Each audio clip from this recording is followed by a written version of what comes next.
Hello everyone, in this video we are going to understand the basic working of transistor, and in the upcoming videos we will study it further. You will get notes in the description. Starting with the basic definition, a transistor is a tiny semiconductor device. Now you all know what is a semiconductor. A semiconductor is a device which could act as a conductor or as a non-conductor. So it could act as both. Okay, so it's a semiconductor device that controls electric current, acting as a switch or an amplifier. Now these are the two major functions of a transistor. So transistor is used to perform these two major functions: act as an act as a switch or as an amplifier. Now how it performs these two functions, we will study this one by one in the upcoming videos. So in this video we are just going to understand the basic working, very basic working. So a transistor looks like this. There is a black body from where three terminals are coming out. Now if we look from forward, we will see a flat surface of the body, but if we just flip the transistor, we will see a curved surface of the body.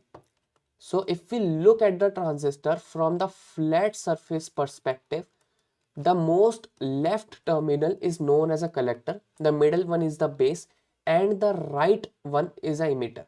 But if we just flip, the position of emitter and collector interchange and the base remains at the middle. We will denote collector as C, base as B, and emitter as E. Now for the roles of these three terminals, emitter. Emitter is responsible for supplying charge to the collector via base. So what actually emitter do is, it transfers charge, which is actually electrons. It transfers the charge to the collector via the base. Okay, so this is the only role of emitter. Now for the base is the one which is responsible for controlling the flow of charge from emitter to collector. So it means like base act as a guard which controls the flow of charge from emitter to the collector. So it could either resist the flow or could also increase the flow of charge from emitter. Now for the collector is responsible for delivering the charge from the emitter. So it actually collects the charge from the emitter. So it will just collect the electrons came from emitter, and it will then further deliver the charge from the endpoint of the terminal. So these are just basic rules. Now for a transistor which is actually on, there must be a charge at the endpoint of the terminal of collector. So it means that there must be a flow of charge from emitter to collector. So it would regard, we will regard it as a on transistor. It is very obvious thing. Okay, a on transistor is which in a now, a on transistor means that there is a flow of charge from emitter to collector, and hence there is some amount of charge collector is delivering from the endpoint of the terminal. But if there is no flow of charge between emitter and collector, and hence there will be no charge present at the end point which collector will deliver, so we will regard it as off transistor.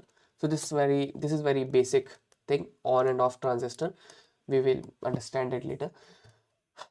Now the real mechanism, what really happens when we provide a certain threshold voltage. Threshold means minimum voltage. We will see it as a minimum voltage.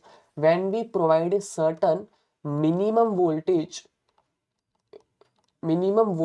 to the base, when we provide a minimum voltage to a base, it allows the flow of charge from emitter to collector. So it means that when we give a certain voltage, a minimum voltage to the base here, from here, it allows the flow of electrons from emitter to collector. Okay, so this is just a simple thing, a simple definition. Now how it happens, we will see here. So there is a kind of assumption. Okay, this is not the real working. I am just taking an assumption so that you will understand it more easily. So there is a kind of red wall. It is not red, I am showing it red. So there is a kind of wall which I am showing with color red. which is along the base terminal. And when we provide a minimum voltage to the base, the voltage is responsible for breaking up the wall, narrowing the wall, which allows the electrons to travel from emitter to collector. So it's a very simple mechanism. Na? There is a wall and electrons want to go there from point A to point B. Electrons want to go there from A to B, but there is a wall. So if we provide a certain voltage to this wall breaks. And when this wall breaks, so there becomes a way for the electrons to travel from A to B, and hence the transistor becomes on, as there is a flow of charge from emitter to collector. Okay. Or also the type of voltage, the type of current we are providing is DC current. Okay, this is a simple thing. Now the wall which we are taking assumption, or which we are talking about, act as an insulator and stops the flow of electron from emitter to collector. But when the voltage is provided at the base, it breaks or narrows the wall, and hence charge flows from emitter to collector. Now the question is how much voltage. So for a general transistor, the minimum voltage we should provide to the base so that it becomes on, it switches on, is 0.6 volt. Okay. Now there are three cases. This is the last thing we will study today. Three cases we will understand and the video will end. So case 1, when the voltage is less than 0.6 volt. When we apply a voltage which is actually less than 0.6 volt, the wall will be unchanged, as the voltage is not enough to break the wall. So hence electrons can't travel from emitter to collector.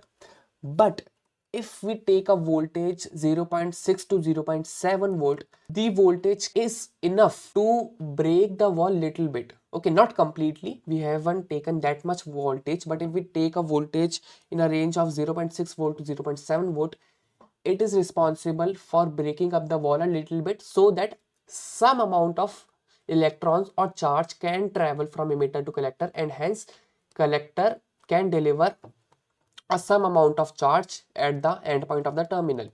Okay, and hence the transistor is on.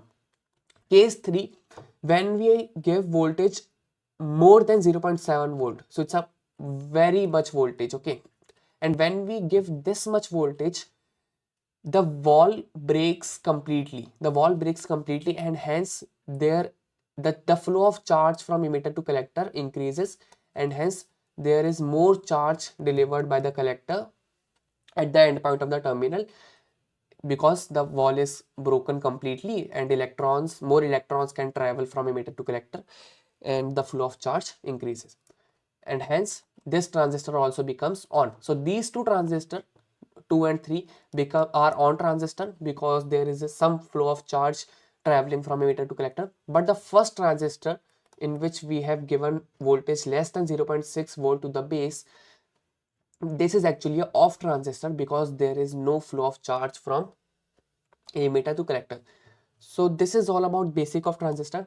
Now this particular assumption is wrong, because just take an example. If we decrease the voltage to 0.1 volt after doing this third case, if we decrease the voltage to 0.1 volt, so how will the wall get repaired itself? Okay, so this is not actually what happens. This is not a manufactured wall. It is a wall which is the outcome of difference of charge inside the body. So there is a kind of difference of charge inside the body of a transistor, which makes this kind of wall. So this is a wrong assumption, but it is very similar, and it is very easy to understand the working of transistor by using this particular assumption, and it is not that much wrong that it will affect our topic. So this is all about the video. This is all about the topic. We will understand the switch function of transistor in the upcoming video. Thank you, and like, share, subscribe.